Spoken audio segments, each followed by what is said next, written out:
Olwairo omulambo gw'abadde minisita w'ensonga z'obuvanjuba bwa Africa lukutuusiddwa ku butaka okuva mu ddwaliro e Nairobi gye yafiira ku lunaku olw'omukaaga.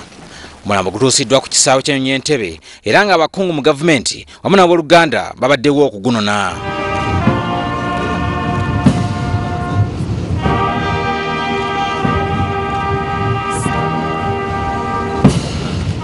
Oluvannyuma gutwaliddwa mu ddwaliro e Mulago gye gugenda okuggyibwa olunaku olw'enkya ku lwabwe mu Parliament okumukungubagira.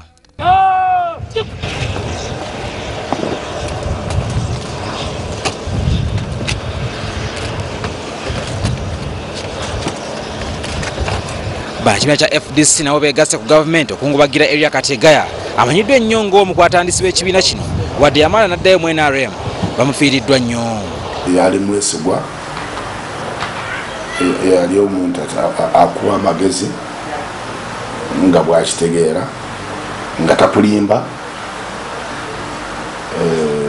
bw'oba oyagala kwebuuza ku kintu bakyo ba politics oba ebyaffe bya abafamile oba ki mwebuuza kubakuwa amagezi. Mulwanyi munnaffe, mulwanyirizi w'eddembe, omuntu ayagala eggwanga lye ennyo w'ekitiibwa Elia Kategaya. Kategaya abadde musajja mwesimbu mu nsonga ze zonna ng'akola ebintu bye mu butangaavu. Kyokka Besigye agamba nti gavumenti yandivudde n'enoonyereza ku nsonga ezisse minisita Kategaya kubanga zandiba nga zivudde wala.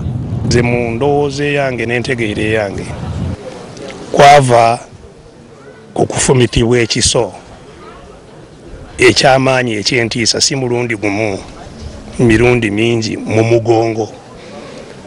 Abazungu kye bayita stabbing in the back.